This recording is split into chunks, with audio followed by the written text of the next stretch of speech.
Hi friends, this is your Kiran. Welcome back to sports dictator channel. IPL 2024 matches అయితే చాలా ఇంట్రెస్టింగ్గా జరుగుతున్నాయి. And అన్నిటికంటే ఇంట్రెస్టింగ్గా Sun rise Hyderabad versus Kolkata Knight Riders జరిగిందా లేదా అనేది మీరు ఈ వీడియోని లైక్ చేసి మీరు ఎక్స్ప్రెస్ చేయొచ్చు. వీడియోని అయితే లైక్ చేయండి. అండ్ అదేవిధంగా next sun rise Hyderabad match Mumbai ఇండియన్స్తో ఉంది. ముంబై ఇండియన్స్ టీం కూడా చాలా సంక్షోభంలో ఉంది. ఎందుకు ఏమిటి అండ్ ఎస్ఆర్హెచ్ గెలుపు అవకాశాలు ఎలా ఉన్నాయి అనేది ఈ వీడియోలో చూద్దాం. సో రేపు మనకు almost Mumbai Indians and SRH ఎవరు గెలుస్తారనేది అయితే కామెంట్ చేయండి. అండ్ అదేవిధంగా ఈ మ్యాచ్ మనకు ఎస్ఆర్హెచ్కి హోమ్ గ్రౌండ్ కాబోతుంది. చాలా అడ్వాంటేజ్. అండ్ ముంబై ఇండియన్స్ మాత్రం ఒక దెబ్బతిన్న పులి అలా ఉంది. ఎందుకంటే వాళ్ళ కెప్టెన్ మార్చారు అండ్ ఎస్ఆర్హెచ్ కెప్టెన్ కూడా మార్చారు. ఇద్దరు కెప్టెన్స్ మారారు. అండ్ ఇక్కడ మాత్రం ఎస్ఆర్హెచ్లో ఎలాంటి వ్యతిరేకత రాలేదు, కానీ ముంబై ఇండియన్స్లో మాత్రం చాలా వ్యతిరేకత వచ్చింది. గ్రౌండ్లోకి ఒక డాగ్ వచ్చినా కూడా హార్దిక్ పాండ్యాని షౌట్ చేశారు. అండ్ అదేవిధంగా రోహిత్ శర్మను వెనక్కి పంపినా కూడా అది చాలా వైరల్ అయింది. రోహిత్ శర్మను హార్దిక్ పాండ్యా వెనక్కి పంపడం ఏంటి అని చెప్పి. సో ఈ విధంగా ముంబై ఇండియన్స్ అయితే చాలా సంక్షోభంలో ఉంది. ఆ టీంలో రెండు వర్గాలుగా విడిపోయినట్టుంది. అండ్ ఎస్ఆర్హెచ్ యూనిటీగా ఉంది.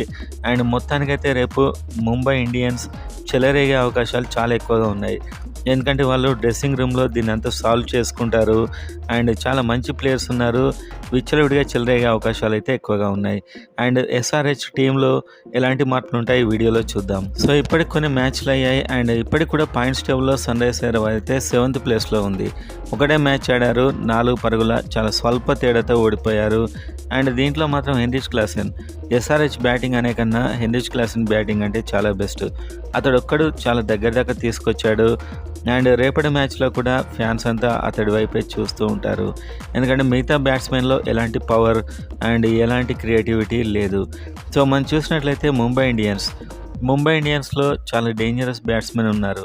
ఒకటి రోహిత్ శర్మ అండ్ అదేవిధంగా మీరు చూస్తే ఇషాన్ కిషన్ అండ్ తిలక్ వర్మ, ఇలాంటి డేంజరస్ ప్లేయర్స్ ఉన్నారు. వీళ్ళంతా కూడా నిన్నటి మ్యాచ్ ఓటమి అండ్ వాళ్ళ మీద వచ్చిన రీల్స్తో చిల్లరైపోయి ఉంటారు.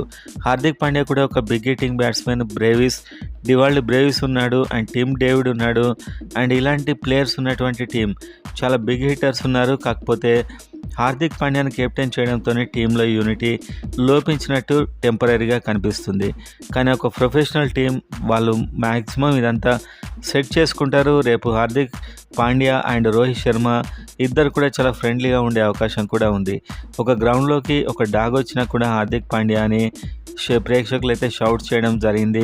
సో ముంబై ఇండియన్స్ ఇదంతా కూడా వాంటెడ్గా తెచ్చుకున్న ప్రాబ్లమే. హార్దిక్ పాండ్యా గుజరాత్ టైటన్స్లో హ్యాపీగా ఉన్నాడు. అతడిని అక్కడ ఉంచకుండా ఇక్కడికి తెచ్చుకున్నారు. అండ్ ఇక్కడ ఏదైనా బాగుందా అంటే ఇక్కడ కూడా వాళ్ళ మధ్య గొడవలు ఉన్నాయి. And first over Hardik Pandya వేయడం అండ్ జస్ప్రీత్ బుమ్రా కూడా కాస్త సాటిస్ఫాక్షన్గా లేడు. ఇదంతా ఉంది. సో వీళ్ళకు మాత్రం ఒక best opportunity Sun rise Hyderabad. వీళ్ళ మీద గెలిస్తే మాత్రం ముంబై ఇండియన్స్ అండ్ హార్దిక్ పాండ్యాను ఆహా ఊహో అనడం సహజం అందరు ఫ్యాన్స్ కూడా. ఎందుకంటే సన్ రైజ్ హైదరాబాద్ కూడా చాలా ఎక్కువగా ఇలాంటి వాళ్ళకే బ్రేక్ ఇస్తూ ఉంటుంది. సో సన్ రైజ్ హైదరాబాద్ రేపు ఎలా ఆడుతుంది అనేది వీడియోలో చూద్దాం. మీరు కనుక చూసినట్లయితే సన్ రైజ్ హైదరాబాద్లో ఎలాంటి డ్రెస్సింగ్ రూమ్ గొడవలు అయితే లేవు. కాకపోతే ఈ టీంలో ముఖ్యంగా ఉన్నది ఏంటంటే బౌలింగ్. మనకు చాలా చివరి ఓవర్లో బౌలింగ్ వేయడానికైతే సరైన బౌలర్ లేడు. ఒకటి మనకు నటరాజన్ ఉన్నాడు, అతడు ఫెంటాస్టిక్గా బౌల్ చేశాడు. And captain Pat Cummins. So Pat Cummins అయితే మిడిల్ ఓవర్స్లో కేవలం ఒక 8 రన్స్ ఇచ్చాడు ఓవర్కి. సో ఇతన్ని అందరూ అండర్ ఎస్టిమేట్ చేశారు. కాకపోతే ఇతడు బౌలింగ్ అయితే ఎఫెక్టివ్గానే ఉంది. అండ్ ముంబై ఇండియన్స్ చూస్తే రేపు ఒకవేళ వాళ్ళు ఫస్ట్ బ్యాటింగ్ చేసినట్లయితే చెలరేగే ఛాన్స్ ఉంది. దాదాపు 8 మంది ప్లేయర్స్తో వాళ్ళు ఓన్లీ బిగ్ హిట్టింగ్ బ్యాట్స్మెన్తో బరిలో దిగే అవకాశాలు ఉన్నాయి. అండ్ రేపు Romario shepherd and Nehal Wadhera కూడా టీంలోకి వచ్చే అవకాశాలు ఎక్కువగా కనిపిస్తున్నాయి. సో సన్ రైజ్ హైదరాబాద్ రేపైతే ఒక మంచి టీంని సెలెక్ట్ చేయాలి. ఆ టీం ఏంటి అనేది ఇప్పుడు మనం వీడియోలో చూసినట్లయితే మనకు భువనేశ్వర్ కుమార్ వరుసగా మొదటి 4 ఓవర్లు ఇతడితో బౌలింగ్ చేస్తే చాలా బెస్ట్. అండ్ ఇక్కడ మనం స్పిన్ బౌలింగ్ గురించి మాట్లాడుకోవాలి. స్పిన్ బౌలింగ్లో మయాంక్ మార్కండే నాకైతే ఎఫెక్టివ్గా అనిపించలేదు చివరి మ్యాచ్లో. అతడి బదులు మనకు వనిందు అస్రంగా ఉన్నాడు. కాకపోతే అతడు ఒక బ్యాన్‌ను తప్పించుకోవడానికి ఒక ఓవర్ డ్రామా ప్లే చేసి 3 మ్యాచ్‌లకు దూరం కానున్నాడు. సో, నెక్స్ట్ మ్యాచ్ కూడా అతడు అవైలబుల్ ఉండడు. కానీ ముంబై ఇండియన్స్‌లో కూడా సూర్యకుమార్ యాదవ్ అవైలబుల్ ఉండడం డౌటే. సో, మొత్తానికి స్పిన్‌లో మళ్ళీ మయాంక్ మార్కండేని తీసుకోవాల్సి ఉంటుంది. అదేవిధంగా స్పిన్‌లో నాకు తెలిసి జాతవేద్‌ని కూడా తీసుకుంటే చాలా బెస్ట్. ఎందుకంటే అతడు ఒక మిస్ట్రీ స్పిన్నర్ అండ్ ఇతడు సరిపోడు. అండ్ మనకు షాబాద్ అహ్మద్ కూడా ఒక స్పిన్నర్ ఉన్నాడు, లెఫ్ట్ ఆర్మ్ స్పిన్నర్. అతడు బౌలింగ్‌ను బాధేశారు. లెఫ్ట్ హ్యాండర్స్ చాలా వరకైతే అతను బౌలింగ్ చాలా బాగా ఆడారు. సో, మొత్తానికి సన్‌రైజ్ హైదరాబాద్‌కి అయితే రేపు స్పిన్ బౌలింగ్ డిపార్ట్మెంట్ అనేది చాలా క్లిష్టం. అండ్ ఎస్ఆర్‌హెచ్‌లో ఇంకొక డౌట్ ఏంటంటే మనకు మార్కో యాన్సన్ ఇతన్ని ఆడించాలా లేదా? ఒకవేళ స్పిన్‌కు మొదటి ఓవర్‌లో అనుకూలించినట్లయితే ఇతడు ఫెంటాస్టిక్‌గా రాణిస్తాడు. కానీ ఇతని బదులు గ్లెన్ ఫిలిప్‌ని తీసుకుంటే ఒక విధ్వంసకర ప్లేయర్ గ్లెన్ ఫిలిప్స్. చాలా కాలంగా టీంలో ఉంటున్నాడు అండ్ న్యూజిలాండ్ కూడా చాలా ఫెంటాస్టిక్‌గా ఆడుతున్నాడు. సో, మొత్తానికి నేను అనుకునేది ట్రావిస్ హెడ్ కంటే గ్లెన్ ఫిలిప్స్ చాలా బెటర్.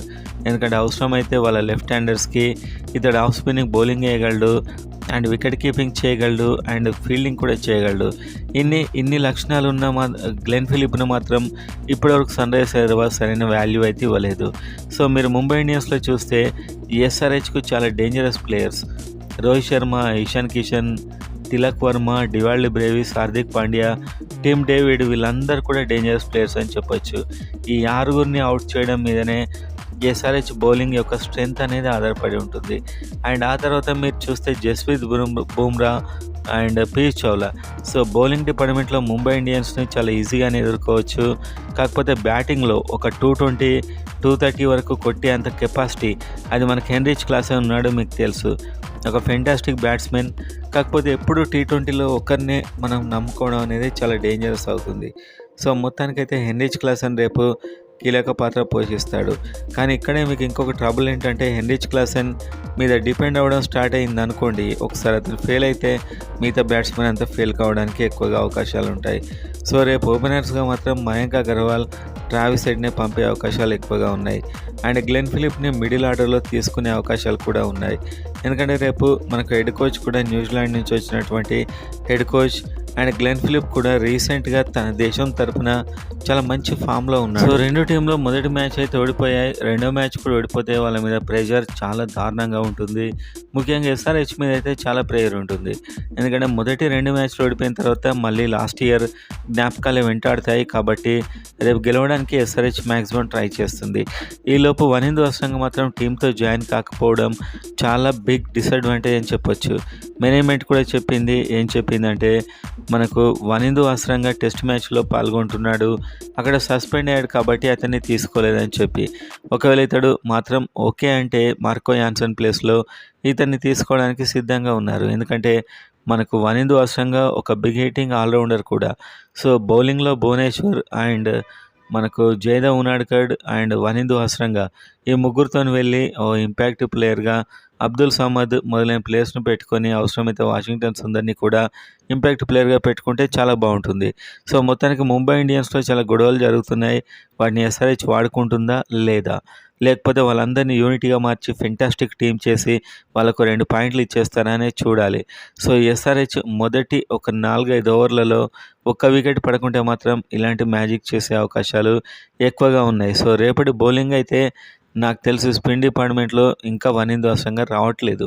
రాకపోయినంత కాలం మనకు మయాంక్ మార్కండే మెయిన్గా ఉంటాడు. మిగతా వాళ్ళు కూడా ఒక గూగ్లీ బౌలర్స్గా ఇతను సపోర్టింగ్గా వాళ్ళు వికెట్ చేసినా కూడా నో యూస్. ఎందుకంటే అత్యంత కీలకమైన మెయిన్ బౌలర్ బాగుంటేనే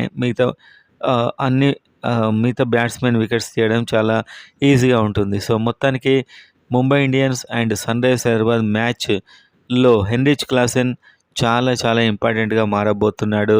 మంచి ఫామ్లో ఉన్నాడు, చెలరేగుతాడు, ఖచ్చితంగా ఈజీగా రెచ్చిపోయి ఆడతాడు.